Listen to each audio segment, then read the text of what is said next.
할렐루야. 자, 오늘부터 3주간에 걸쳐 팔복이 무엇인가, 또 팔복에 대하여서 함께 나누고자 합니다. 마태복음 5장부터 7장까지를 우리는 보통 산상설교라고 부릅니다. 그 안에는 팔복이 있고 세상의 소금과 빛, 원수를 사랑하는 것, 주기도문, 황금률, 좁은 문, 반석이에 지은 집 등 예수님의 말씀이 담겨 있습니다. 이 부분들을 보면 너무나도 잘 알려진 본문들이고 심지어 교회 다니지 않는 사람도 알고 있는 내용들이기에 자칫 잘못하면 말씀하고자 하는 의미와 가치를 잃기 쉽다는 것을 우리는 주의해야 합니다. 앞으로 3주 동안 걸쳐 팔복에 대하여 강론할 때에 하나님이 주시는 뜻을 발견하며 그 뜻을 이루며 사는 여러분들 되시기를 소망합니다. 우리 다 함께 1절부터 2절 말씀 읽어보도록 하겠습니다. 1절부터 2절입니다. 예수께서 무리를 보시고 산에 올라가 앉으시니 제자들이 나아온지라 입을 열어 가르쳐 이르시되. 여러분, 여기서 입을 열어 가르쳐 이르시되 라고 한 이 가르침은 마태복음 7장 28절에 가서 예수께서 이 말씀을 마치심에 하는 데까지 계속됩니다. 그렇습니다. 지금 예수님은 제자들에게 가르치시고 계시는 것입니다. 자, 그런데 무엇을 가르치시는 것일까요? 마태복음 4장 17절에 보면 예수님의 첫 설교가 나옵니다. 뭐라고 말씀하시냐면 4장 17절에 보면 이때부터 예수께서 비로소 전파하여 이르시되 회개하여 천국이 가까이 왔느니라 하시더라. 예수님이 역사의 무대에 등장하셔서 가장 먼저 설교하신 내용은 회개하라, 하나님의 나라가 가까이 왔다는 것입니다. 가까이 왔다. 하나님의 나라가. 마태복음 4장 23절에서도 가르치시고 전파하십니다. 화면을 한번 띄워주시겠어요? 네, 마태복음 4장 23절 같이 한번 읽어보도록 하겠습니다. 예수께서 온 갈릴리에 두루 다니사 그들의 회당에서 가르치시며 천국 복음을 전파하시며 백성 중에 모든 병과 모든 약한 것을 고치시니. 자, 예수님은 공생의 사역 초창기에 갈릴리 온 회당을 다니시며 무엇을 전파하셨다고 말씀하십니까?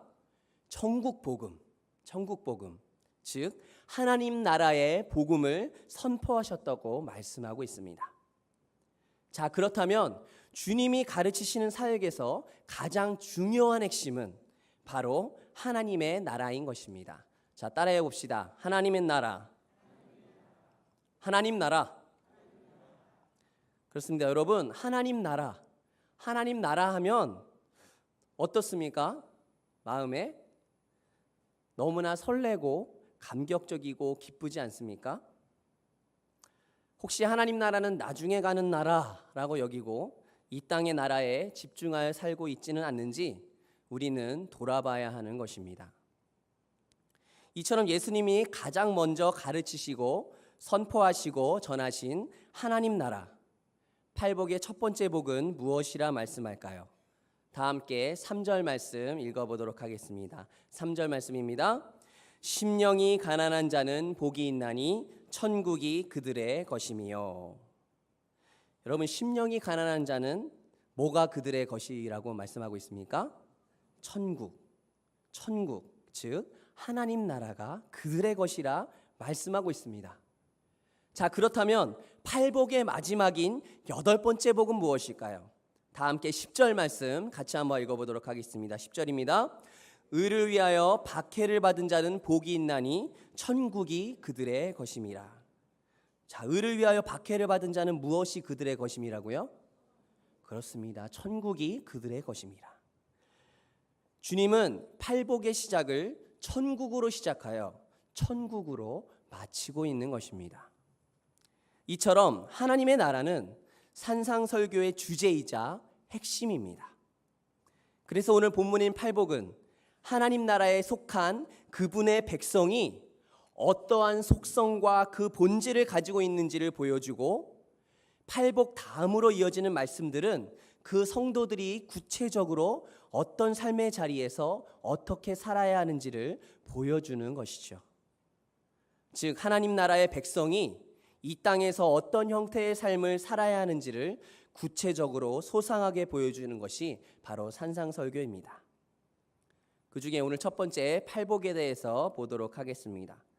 자, 첫 번째로 심령이 가난한 자는 복이 있나니 천국이 그들의 것이미요 하고 있습니다. 오늘 본문의 문장들을 잘 보면 이렇습니다.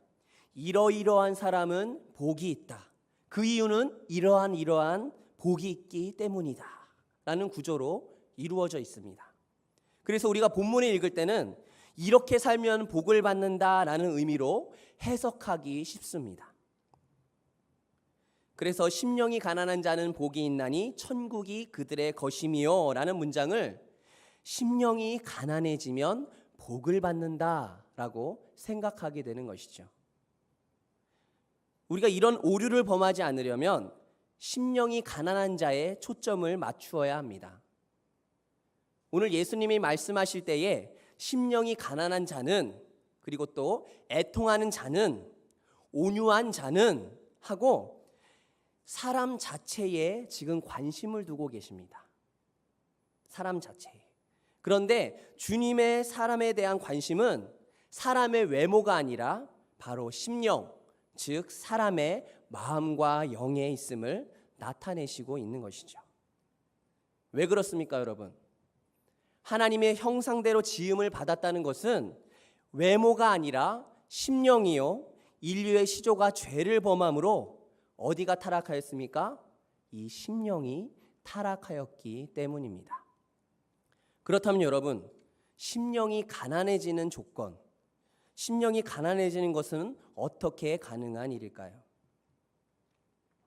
심령이 가난해지는 조건을 구비할 수 있는 사람은 이 세상에 아무도 없습니다.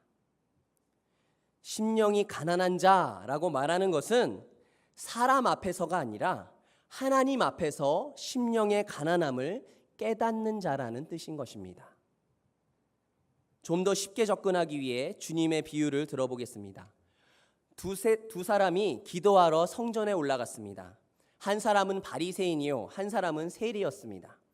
바리새인은 하나님 앞에서 자기는 토색과 불의한 자들과 같지 않고 금식도 하고 11조도 하고 이것도 하고 저것도 하고 하며 자랑을 늘어놓았습니다.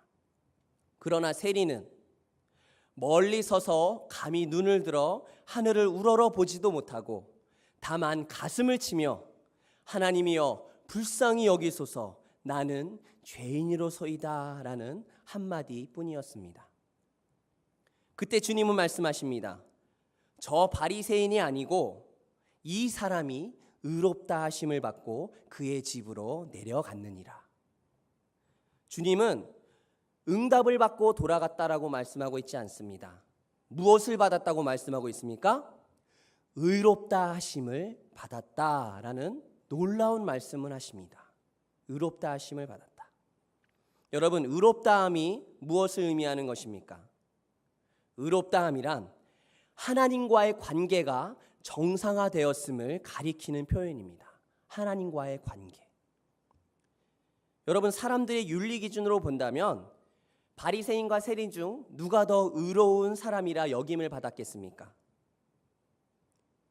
우리가 표면적으로 보면 바리새인이겠지요.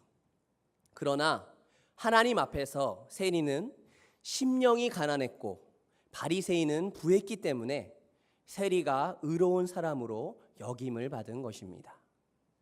그러므로 심령이 가난한 자는 자신이 어떤 존재인지 아는 사람을 말합니다. 내 힘으로는, 내 능력으로는, 내 지혜로는 이 죄를 해결할 수 없고 구원받을 수 없는 존재임을 아는 것이며 하나님의 은혜와 긍휼 외에는 기대할 것이 없는 존재임을 아는 사람입니다. 그런 자에게 필요한 것이 무엇일까요? 바로 복음인 것입니다. 누가복음 9장 12절에서 13절은 이렇게 말씀합니다. 띄워주십시오. 함께 읽어보도록 하겠습니다. 누가복음 9장 12절부터 13절입니다. 시작. 건강한 자에게는 의원이 쓸데없고 병든 자에게라야 쓸데있느니라. 내가 의인을 부르러 온 것이 아니요 죄인을 부르러 왔노라. 아멘. 자, 심령이 가난한 자는 복음으로 인도함을 받은 자임을 말해주고 있는 것입니다. 그 복음의 결과가 무엇입니까?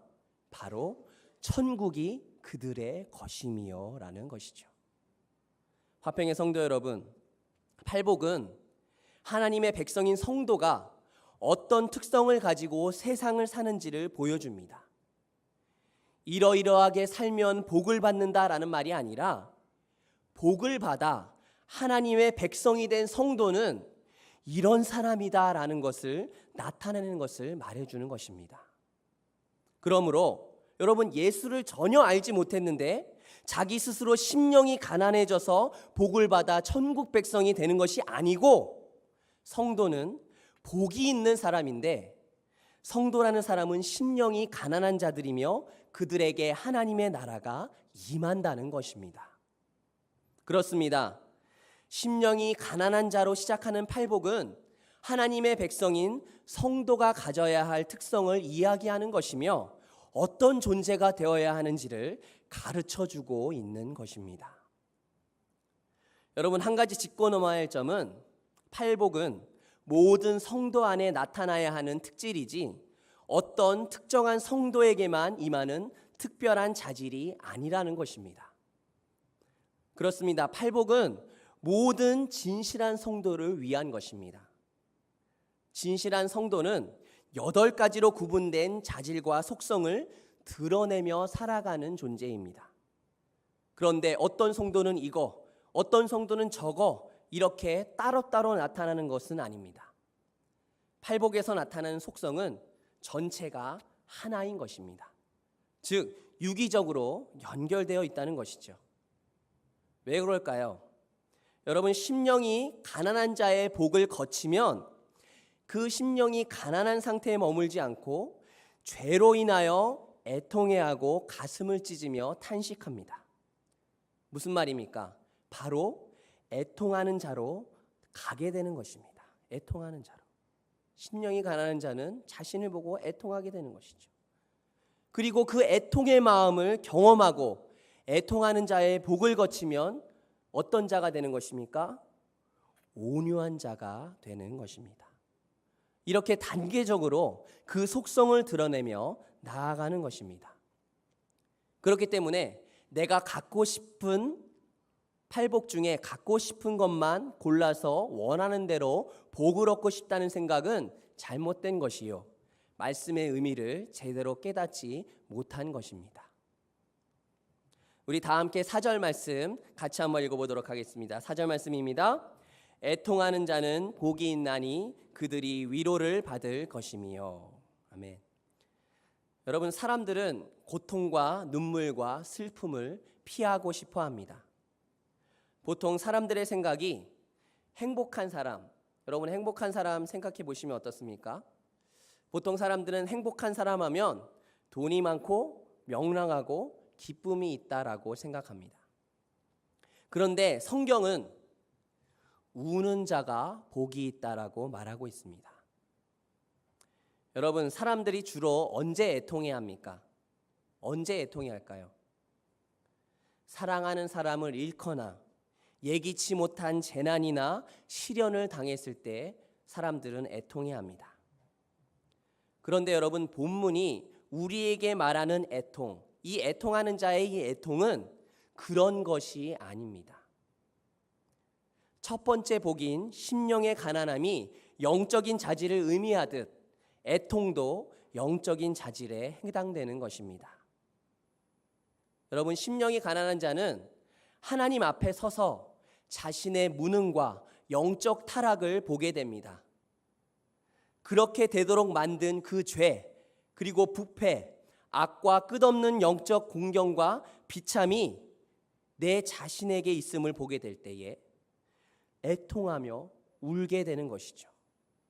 내 안에 있는 그 죄악과 그 수많은 영적 공경과 비참이 있는 내 자신을 보게 될 때 비로소 내 자신이 보고 울게 되는 것입니다. 자신을 보고 우는 거예요. 자기 안에 많은 죄악과 영적인 곤경을 보고 견디다 못해 애통하며 울부짖는 사람, 그 사람들이 복이 있는 것입니다. 여러분, 성도란 자기를 보고 많이 운 사람을 말합니다. 하나님과 사람 앞에 그 무엇도 내놓을 것이 없는 영적 가난과 무지, 그 무능과 어리석음을 보고 우는 사람입니다. 나아가 자신의 죄악과 부패한 모습을 바라보며 견딜 수 없는 슬픔을 안고 애통하며 부르짖는 자가 바로 성도라는 것입니다.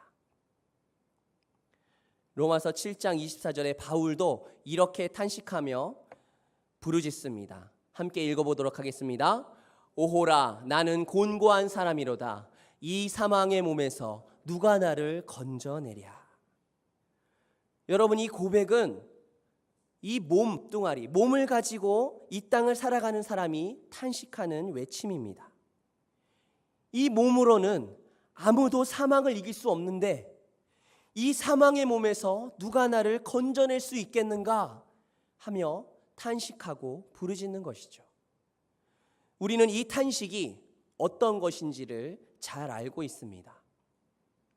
성도는 죄가 만들어 놓은 비참과 곤경으로 인한 눈물과 탄식이 무엇인지를 아는 자입니다.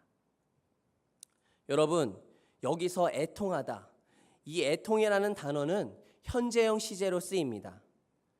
신약 성경을 기록한 헬라어의 현재형은 삶의 어느 한 시점만을 보여주는 것이 아니라 계속되는 습관을 보여주는 것이죠. 즉, 주님을 만나기 전이나 주님을 처음 만났을 때에 한번 애통해야 하고 마는 것이 아니라 지금의 습관과 관습으로 애통함을 계속 반복했음을 보여주는 것입니다. 그래서 여러분, 성도는 하나님을 만난 후에도 여전히 남아있는 이 본성적 부패함과 마음의 악함과 추함을 보고 우는 자입니다. 겸손과 가난함이 줄고 교만함이 자기를 의지하는 어리석음이 늘어나는 것을 보고 우는 자입니다. 사람들을 따뜻히 대하지 못하고 냉랭하게 대하는 자신을 바라보며 그리스도의 사랑이 자기에게 없는 것을 보고 알고 슬퍼하는 자입니다. 우리는 하나님 앞에서 놀라운 경험을 하고 나서도 금세 죄악으로 달려가는 자신의 부패와 추함을 압니다. 그래서 하나님 앞에 탄식하고 울부짖는 것이지요. 그런데 여러분, 놀랍게도 성경은 이렇게 애통하는 사람이 복이 있다고 말씀하고 있습니다. 왜 그렇게 말씀하는 것일까요?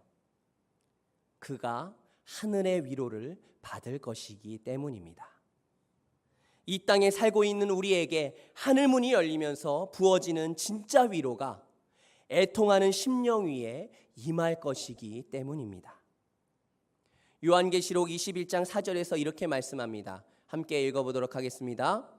모든 눈물을 그 눈에서 닦아주시니 다시는 사망이 없고 애통하는 것이나 곡하는 것이나 아픈 것이 다시 있지 아니하리니 처음 것들이 다 지나갔음이러라. 아멘. 우리는 이 땅을 살아가는 동안 마음이 상하고 탄식하며 눈물을 흘릴 수밖에 없지만 그날에 주께서 나의 눈물을 닦아주시고 우리를 받아주실 것입니다. 또한 완전한 기쁨과 위로가 있는 그날이 오기까지 애통하며 눈물 흘리는 우리의 죄를 덮어주시는 은혜가 이 땅에서도 있습니다. 요한일서 1장 9절은 우리에게 위로를 약속하십니다. 함께 요한일서 1장 9절 읽어보도록 하겠습니다. 시작. 만일 우리가 우리 죄를 자백하면 그는 미쁘시고 의로우사 우리 죄를 사하시며 우리를 모든 불의에서 깨끗하게 하실 것이요. 아멘. 내 안에 죄악과 추함을 보고 애통하며 주님께 부르짖을 때에 우리를 죄악에서 깨끗하게 하시며 위로해 주실 것입니다. 이 위로는 세상이 줄 수 없는 위로이지요. 또한 주님께서 주시는 위로는 위로를 넘어 소망을 주신다는 것을 기억하시기 바랍니다. 우리의 눈물을 닦아주시며 다시는 사망이 없고 애통하는 것이나 곡하는 것이나 아픈 것이 다시 있지 않는 하늘의 소망을 여러분들에게 주실 것입니다. 여러분 다 함께 5절 말씀을 읽도록 하겠습니다. 5절 말씀입니다. 온유한 자는 복이 있나니 그들이 땅을 기업으로 받을 것이며. 아멘. 심령이 가난한 자가 자신의 죄악인 영적인 실존을 보고 울고 가슴을 찢으며 애통하는 사람이 바로 온유한 자가 됩니다. 온유는 자신의 가난함과 죄됨을 인하여 깊이 절망하고 애통한 마음으로 눈물을 흘려본 사람들 속에 만들어지는 영적 자질입니다. 그렇기에 자기를 향해 절망해 보지 못한 사람, 하나님 앞에서 자아가 깨지고 무너져 내려서 자신의 가난함과 헐벗음을 보지 못한 사람, 자신의 죄를 보고 처절한 마음으로 애통하며 눈물을 흘려보지 못한 사람은 성경이 말하는 온유가 무엇인지 알지 못하는 사람이죠. 여러분, 온유는 겸손하고 부드럽고 따뜻한 것입니다. 우리 안에 온유함이 만들어질 수 있는 이유는 하나님 앞에서 수없이 자기 자신을 봐왔기 때문입니다.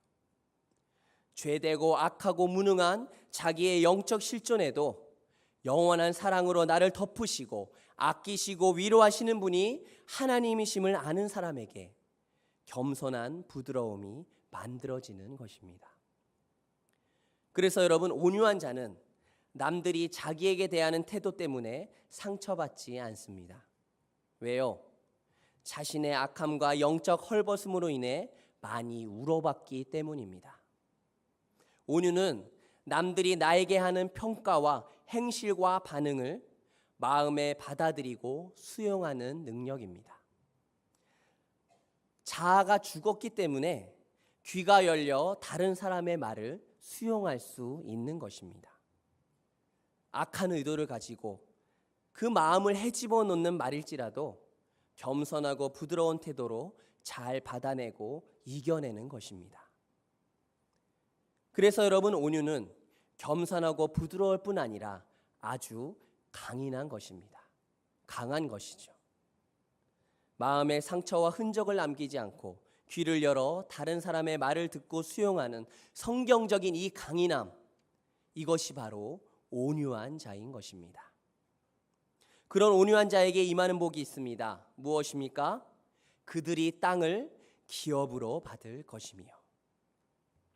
여러분, 세상은 온유한 자를 이용하고 등쳐먹습니다.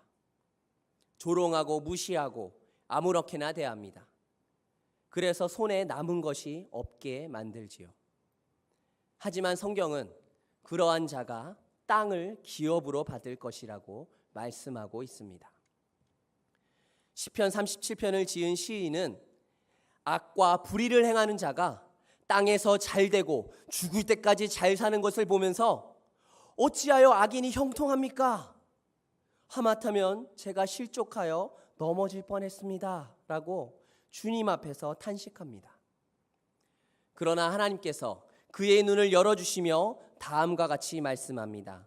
우리 함께 읽어보도록 하겠습니다. 시편 37편 7절부터 11절 말씀입니다. 여호와 앞에 잠잠하고 참고 기다리라. 자기 길이 형통하며 악한 길을 이루는 자 때문에 불평하지 말지어다. 분을 그치고 노를 버리며 불평하지 말라. 오히려 악을 만들 뿐이라. 진실로 악을 행하는 자들은 끊어질 것이나 여호와를 소망하는 자들은 땅을 차지하리로다. 잠시 후에는 악인이 없어지리니 내가 그곳을 자세히 살필지라도 없으리로다. 그러나 온유한 자들은 땅을 차지하며 풍성한 화평으로 즐거워하리로다. 아멘. 여러분, 하나님의 말씀은 틀림이 없습니다. 악인은 잠시 형통하는 듯하나 곧 소멸하고 온유한 자들이 땅을 차지합니다. 여러분, 고린도전서 3장 21절부터 23절 말씀을 읽겠습니다. 그런즉 누구든지 사람을 자랑하지 말라. 만물이 다 너희 것임이라. 바울이나 아볼로나 게바나 세계나 생명이나 사망이나 지금 것이나 장래 것이나 다 너희 것이요 너희는 그리스도의 것이요 그리스도는 하나님의 것이니라. 아멘. 디모데후서 2장 11절부터 12절 함께 읽도록 하겠습니다. 밉보다 이 말이여 우리가 주와 함께 죽었으면 또한 함께 살 것이요 참으면 또한 함께 왕노릇 할 것이요. 아멘. 여러분, 우리가 읽은 이 말씀들은 이 땅에서 한없이 연약해 보이는 성도가 얼마나 위대한 존재인지를 말씀하고 있습니다. 우리는 신앙을 가진 이후 단순히 죄 용서를 받고 남들보다 조금 더 도덕적으로 살아가는 존재가 아닙니다. 천지 만물이 우리의 것이죠. 우리는 하나님과 함께 만물을 다스릴 자들이고 세상을 심판하시는 하나님의 자녀들이라고 성경은 말씀하고 있습니다. 그런데 그것이 미래의 일만이 아닌 것입니다.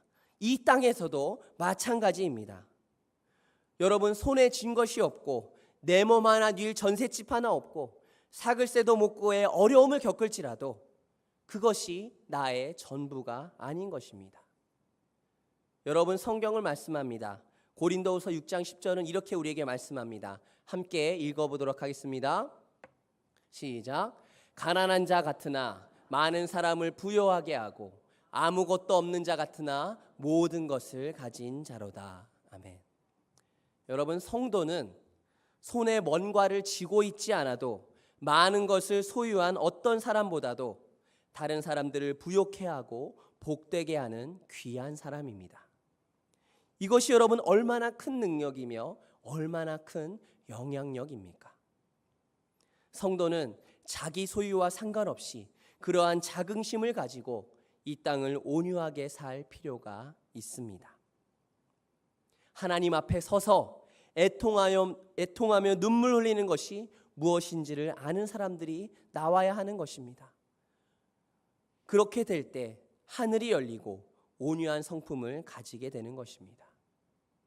그러한 성도를 통해 겸손하면서도 강인한 온유함으로 세상을 바르게 섬기고 영혼을 품는 은혜가 일어나는 것입니다. 여러분, 이 온유한 성품, 이 온유한 자가 우리 모든 화평의 성도의 모든 교회 공동체가 되기를 바랍니다. 우리가 함께 이 온유한 자가 된다면 얼마나 그 공동체가 아름답고 하나님이 보시기에 기쁘시겠습니까? 우리 안에 온유한 성품이 가득하여 다른 사람들에게 그 복을 흘려보내는 축복의 통로가 되시기를 예수님의 이름으로 간절히 소망합니다. 우리 함께 이 시간 기도하겠습니다. 아버지 하나님, 감사합니다. 오늘 팔복을 통하여 하나님, 우리가 가져야 할 복이 무엇인지, 또한 성도가 이 땅을 살아가면서 어떻게 살아가야 하는지를 우리가 말씀을 통하여 봅니다. 주님, 우리가 주의 복음을 통하여 심령이 가난한 자가 되었사오니 우리 자신 안에 있는 이 추함과 악함과 이 죄된 본성을 보고 울 수 있는 자들이 되게 하여 주옵소서. 그렇게 애통하는 자가 되어 하나님 앞에 온전히 엎드릴 수밖에 없는 자가 되어서 정말 하나님 앞에 엎드릴 때에 우리 안에 주시는 그 온유한 자, 그 온유한 성품을 가지고 살아갈 수 있는 우리 모두가 될 수 있도록 인도하여 주시옵소서. 감사드리며 예수 그리스도의 이름으로 기도드립니다.